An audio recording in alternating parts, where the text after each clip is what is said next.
नमस्कार, आप देख रहे हैं इंडिया 360 न्यूज़ और मैं हूं विजय आपके साथ।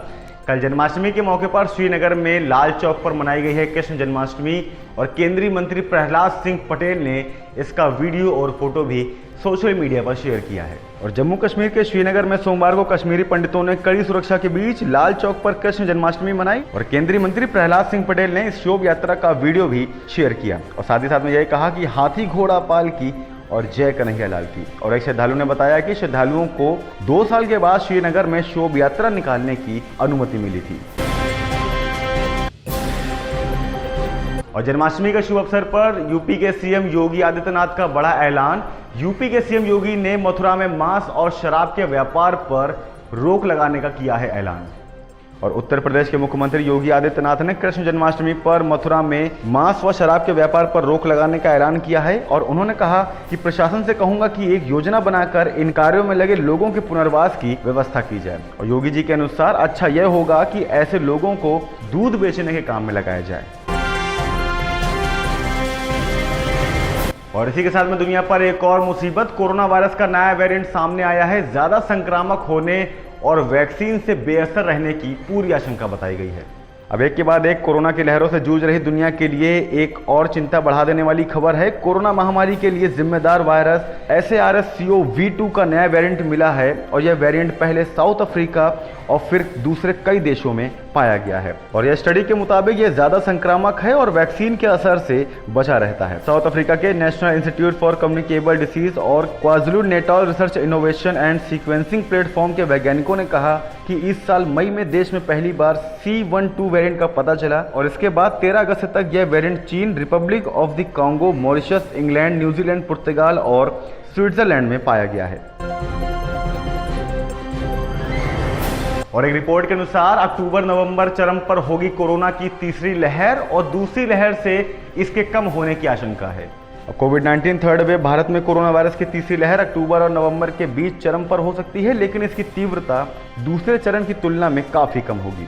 महामारी के गणितीय प्रारूपण में शामिल एक वैज्ञानिक ने यह बात सोमवार को कही और IIT कानपुर के वैज्ञानिक मणिंद्र अग्रवाल ने यह कहा कि अगर कोई नया स्वरूप आता है तो स्थिति में बदलाव की संभावना बिल्कुल नहीं है।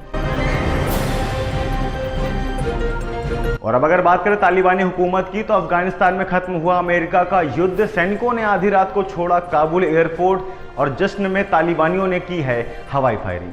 अफगानिस्तान से अमेरिकी सेना की वापसी हो गई है। पिछली रात को इससे पहले कि 12 बजते और तारीख बदलकर 31 अगस्त 2021 हो जाती, काबुल एयरपोर्ट से आखिरी अमेरिकी विमानों ने उड़ान भर ली और इसी के साथ अफगानिस्तान में 20 साल पहले शुरू हुआ अमेरिका का युद्ध भी समाप्त हुआ। तालिबान के साथ हुए समझौते के तहत अमेरिका को 31 अगस्त तक पूरी तरह अफगानिस्तान को छोड़ देना था, लेकिन अमेरिका 24 घंटे पहले ही अफगानिस्तान से निकल गया। और इसी के साथ में इटली में 200 फीट ऊंचाई की इमारत में लगी आग, 70 परिवार फंसे थे। करीब 1.5 घंटे में सभी को बचा लिया गया है और सारे सुरक्षित हैं। और इटली के मिलान शहर में रविवार को 200 फीट ऊंची 20 मंजिला इमारत में आग लगने से अफरा तफरी मच गई और आग की वजह से इमारत तो तबाह हो गई, लेकिन 15 दमकल कर्मी पहुंचे और 50 फाइटर्स की टीम ने 1.5 घंटे में बिल्डिंग में फंसे 70 परिवारों को सुरक्षित निकाल लिया है। हालांकि उन्हें आग पर काबू पाने में करीब 8 घंटे तक की मशक्कत करनी पड़ी। और अब बात करें अगर शेयर मार्केट की, तो शेयर मार्केट रिकॉर्ड हाई पर है। सेंसेक्स ने पहली बार पार किया है 57,000 का आंकड़ा और निफ्टी भी करीब 17,000 के पार हुई है। और आज सप्ताह के दूसरे कारोबारी दिन यानी मंगलवार को शेयर बाजार बढ़त के साथ खुला और शुरुआती कारोबार में बॉम्बे स्टॉक एक्सचेंज का प्रमुख सूचकांक सेंसेक्स 226.93 अंक ऊपर यानी 57,116.69 के स्तर पर था और यह अब तक का सर्वोच्च स्तर बताया गया है। और अब बात करते हैं क्रिकेट की, तो बल्लेबाजी करने आए शोएब मलिक के जूते में चिपका दिखा फोक, जिसकी तस्वीरें भी सोशल मीडिया पर वायरल हुई हैं।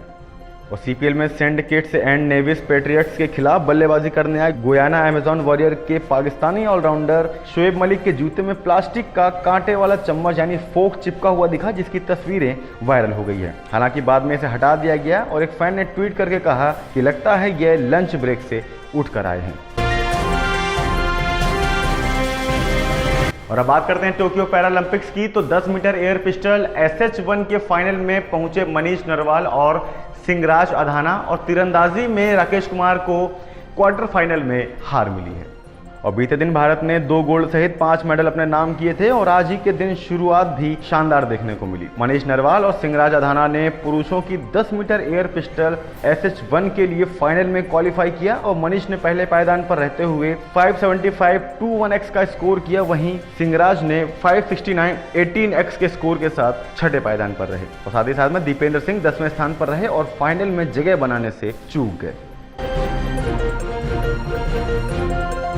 और इसी के साथ में टोक्यो पैरालंपिक्स का रहा है गोल्डन डे। भारत को एक दिन में 2 गोल्ड समेत 5 पदक मिले और ये अब तक किसी भी पैरालंपिक्स में जीते मेडल से भी ज्यादा है। और टोक्यो पैरालंपिक्स में सोमवार को भारतीय एथलीट्स ने धमाल मचा दिया। भारत ने इस दिन 2 गोल्ड समेत कुल 5 मेडल जीते और अवनी लेखरा ने शूटिंग में और सुमित अंतिल ने जेवलिन थ्रो में गोल्ड मेडल हासिल किया। और इसके अलावा देवेंद्र झाझरिया ने जेवलिन में और योगेश कथुनिया ने डिस्कस थ्रो में सिल्वर मेडल जीता।